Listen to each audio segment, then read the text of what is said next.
Ladies and gentlemen, from the boardwalk, right here at Bally's Park Place in Atlantic City, let's get ready to rumble!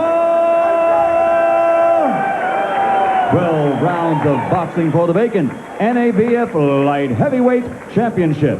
When the bell rings, the man in charge of the action, referee Ron Lipton. Introducing first, fighting out of the red corner, wearing the white trunks and weighing in at 173 pounds. He comes to us from Santo Domingo in the Dominican Republic and has a professional record of 24 victories, 20 by KO, against 4 defeats with 1 draw. Ladies and gentlemen, he is Merqui El Carombo Sosa. And his opponent across the ring, fighting out of the blue corner, wearing the purple trunks with gold trim, weighing an even 175 pounds. Also with an outstanding record of 36-6 with 2 draws, 27 KOs to his credit, from Mansfield, Ohio, ladies and gentlemen, the former light heavyweight champion of the world, Prince Charles Williams.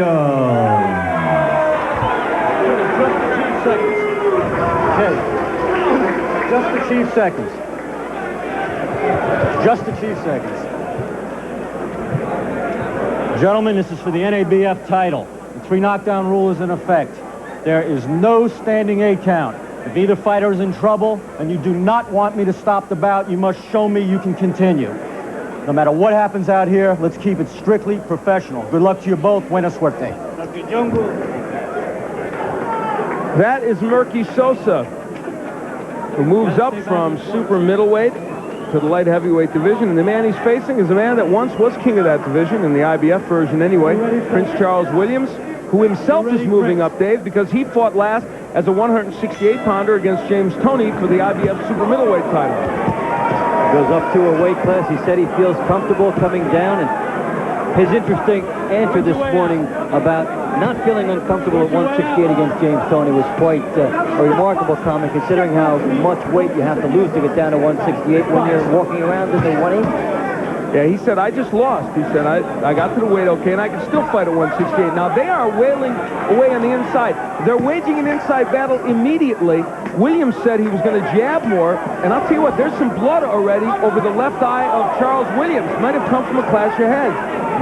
He may have inadvertently lied this morning. He wanted to jab, but now Sosa forcing it inside and having much the better of it here. Merqui Sosa fighting well on the inside, and that is a game that Williams usually does well at.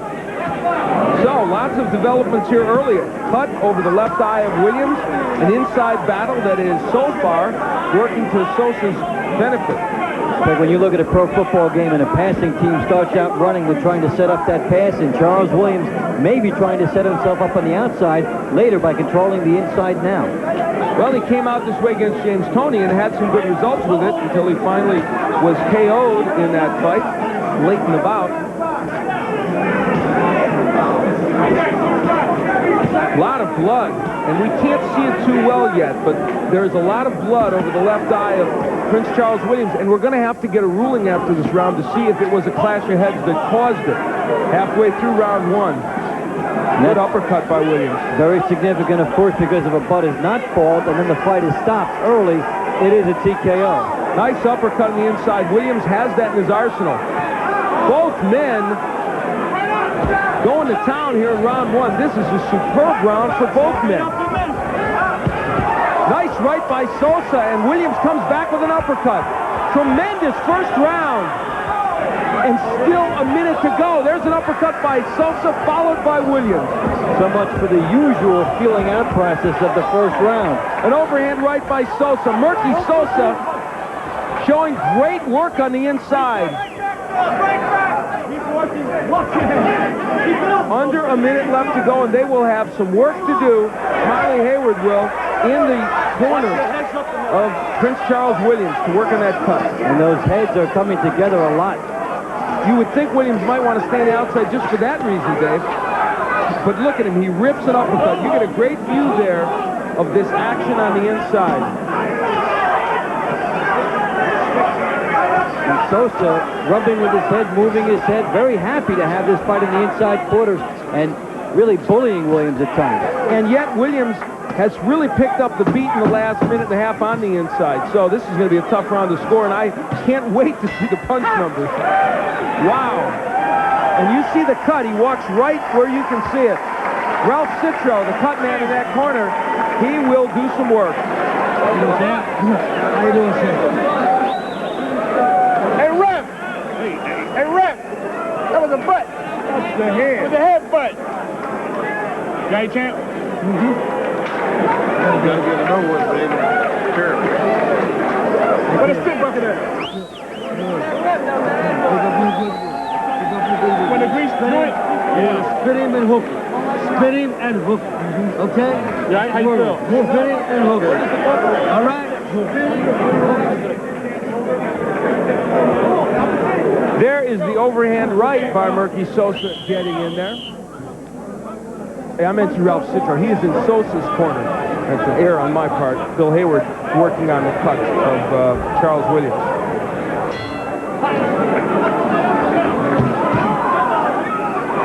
As we start the second round, a very important note to consider.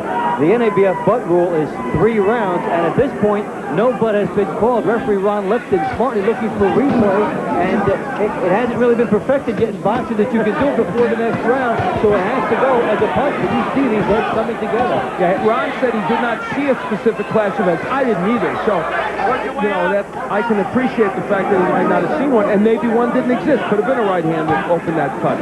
But I would bet it was a clash of heads. In any case, as you said, that's not in play, so if this fight were stopped, Charles Williams would lose. And of the 150 punches in the first round, only 5 were jabs. Oh, my. Williams going after him. He knows no clash of heads. And he's thinking, I may have to go after this guy right now. So Prince Charles Williams in the purple trunks, the former IBF light heavyweight champion, against Merqui Sosa, a man who has been a top contender in the super middleweight division and has fought for one of those titles. He fought for the WBA title against Michael Nunn, lost in December of last year.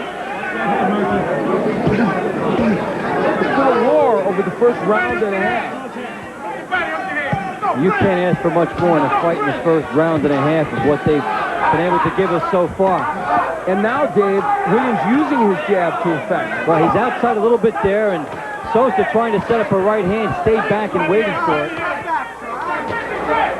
It's all guided by instinct. The fighter doesn't sit back and think, okay, now I'm going to stay outside and jab. It sort of happens, and it only happens for a little while. Sosa spins, Williams gets him in the corner. Ripping left hook. This is the best technique I have ever seen from Merqui Sosa. Would you agree? Yeah, he's turning into his shots now. He's got his hands up by his head. And Williams happy to turn into his punches as well. And there it comes right at you. What a wild second round as the first one was. Who needs a ringside seat if it's this close to you? Man, under a minute left to go. They are doing some extraordinary inside fighting. You look at matchups on paper and you know they're going to be good. We knew this one was going to be good. And it's nice when it plays out that way, because sometimes what's a good match on paper doesn't go that way in the ring. And you know what? Give Ron Lipton some credit. He's letting them fight in there. He's not imposing his will on the fight. He's making them establish a domain on the inside. So round 2, much like round 1, a wild one. They are fighting at almost even terms. Both men landing big shots. Good uppercut by Sosa and an overhand right. Merqui Sosa, the 29-year-old super middleweight moving up, is showing he belongs with the top light heavyweight. We'll be back. No knockdown. That is not ruled a knockdown. Ron Lipton says that Charles Williams going down does not count as a knockdown.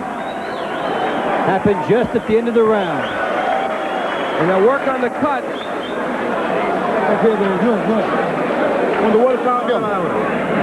There's Merqui Sosa, who has a cut, I believe, in the bottom nose. Tienes que terminar con un gancho.